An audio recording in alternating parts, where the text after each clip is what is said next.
जय माता दी। बोल सांचे दरबार की जय। मैं सरिता शुक्ला अपने और आपके YouTube चैनल पर आप सभी का स्वागत करती हूं और बालाजी से यह प्रार्थना करती हूं कि आप सभी लोग सकुशल अपने घर सुरक्षित हों और माता रानी की कृपा आप सभी को प्राप्त हो। आज की वीडियो में बना रही हूं नवरात्रि का एक बहुत ही सरल सा और बहुत ही विशेष उपाय जो हर कोई कर सकता है और उसको करके हर कोई अपना जो है भाग्य चमका सकता है। पर वीडियो शुरू करने से पहले सबसे पहले सभी बड़ों को सादर चरण स्पर्श, छोटों को शुभ आशीर्वाद और जो मेरी उम्र के हैं उनको प्रेम भरा नमस्कार। और बताइए कैसे हैं सभी लोग। माता रानी आ गई हैं, उनकी सेवा में लग जाइए, खूब उनकी सेवा करिए ताकि माँ प्रसन्न होकर के खूब सारा आशीर्वाद दे कर के जाए। वैसे माँ तो अपने बच्चों से हमेशा ही खुश रहती हैं। हर सांस में माँ सुमिरन तेरा यूं बीत जाए जीवन मेरा, माँ की पूजा करते हो जाए साँझ सवेरा। हर सांस में माँ सुमिरन तेरा यूं बीत जाए जीवन मेरा। मेरा तो मैं क्या ही बताऊँ आपको।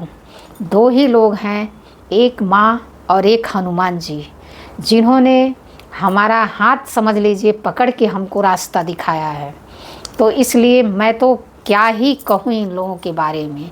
इतनी असीम कृपा है, इतनी असीम कृपा है कि मैं उसको शब्दों में बयान नहीं कर सकती हूँ। आज मैं आप लोगों को कुछ एक ऐसा सरल उपाय बताऊंगी नवरात्रि का कि मतलब अगर आप कुछ भी नहीं कर पा रहे हों तो सिर्फ आप यही करिए, इससे ही आपका जीवन बदल जाएगा, आपके बच्चों का भाग्य बदल जाएगा, आपके परिवार की दशा और दिशा बदल जाएगी। सिर्फ माँ से जुड़िए, माँ के पास जाइए, श्रद्धा से उनसे जो भी कहना हो कहिए। माँ जो है ऐसी है ना कि अगर आपसे कोई गलती भी हो गई और आप उनसे क्षमा मांग लेंगे तो वो उस गलती को तुरंत ही क्षमा कर देंगी। माँ तो ऐसी ही होती है भाई। माँ के जैसा तो शायद ही कोई हो सकता है इस दुनिया में, और वो तो जगत माता है। हम तो सिर्फ माएँ हैं, वो तो जगत माता है। हम अपनी संतान के लिए इतना सोचते हैं तो वो तो पूरी दुनिया उनकी संतान है और सबके लिए वो कितना सोचती हैं, कितनी करुणा है उनकी आँखों में। एक बार उनकी आँखों में आँखें डाल करके देखिएगा कि आपको उसका दर्शन साक्षात होगा। इसलिए जब पूरी श्रद्धा और विश्वास के साथ आप उनकी आँखों में ऐसे देख करके कुछ भी मांगेंगे ना, माँ कभी मना नहीं करेगी। लेकिन मांगना भी कई तरह का होता है। मांगना भी वही चाहिए जो मतलब मांगने जैसा हो, जो हम मतलब मिल सकता हो। ऐसी कोई चीज़ तो देखिए, हमेशा जो है भक्ति जो है निष्काम करनी चाहिए। निष्काम भक्ति का जो फल होता है वो हमको हमेशा मिलता है।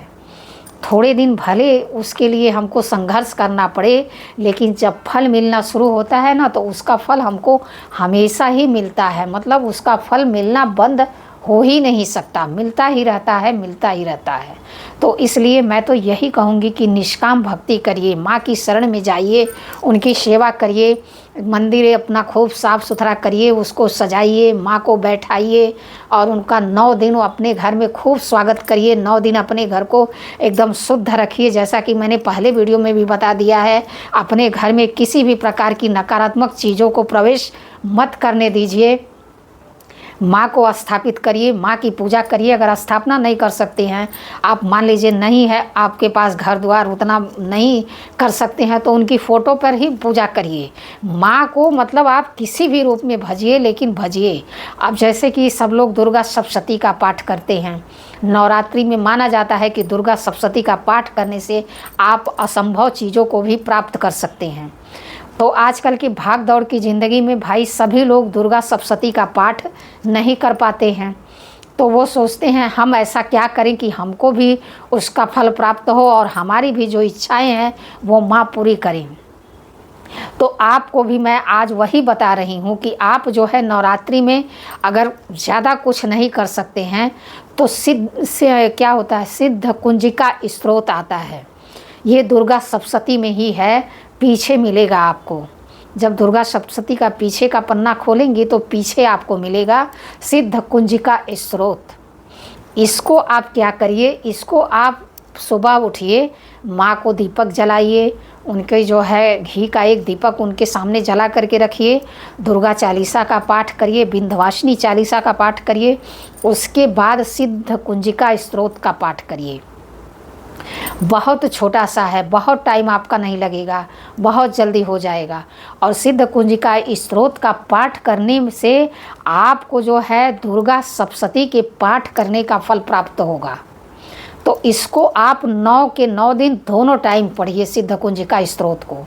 एक बार मेरे कहने से इस साल यह करके आप देखिए, फिर इसका मतलब फल आपके सामने होगा। मतलब कहने की बात नहीं है, आप यह जब करेंगे तो आपको इसका फल अवश्य ही प्राप्त होगा। माता रानी की कृपा आपको अवश्य ही प्राप्त होगी।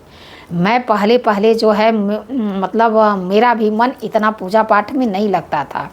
सबसे पहले मैंने हनुमान चालीसा मुझे किसी ने बताया, उसको करना शुरू किया। धीरे धीरे मतलब मेरा मन उसमें लगने लगा, मेरे कार्य बनने लगे तो अपने आप मन उसमें रम गया। फिर मुझे किसी ने ये बताया तो इसको भी मैंने पढ़ना शुरू कर दिया। तो ऐसा नहीं है, इन सब चीज़ों को जब हम मन से पढ़ना शुरू करते हैं तो हमारे जीवन में उसके परिवर्तन भी दिखते हैं। नहीं दिखे ऐसा तो हो ही नहीं सकता, परिवर्तन दिखते ही दिखते हैं, 100% दिखते हैं। आप मेरे कहने से इस साल यह करके देखिए, माता रानी की कृपा आपको अवश्य प्राप्त होगी। आपकी कोई भी इच्छा हो माता रानी उसे पूरा करें। इसी प्रार्थना के साथ अगर वीडियो में कोई गलती हो गई हो तो क्षमा करिए। ऐसी जानकारी के लिए हमसे जुड़िए, हमारे चैनल को लाइक, सब्सक्राइब और शेयर करिए। जय श्री राम, जय बालाजी सरकार।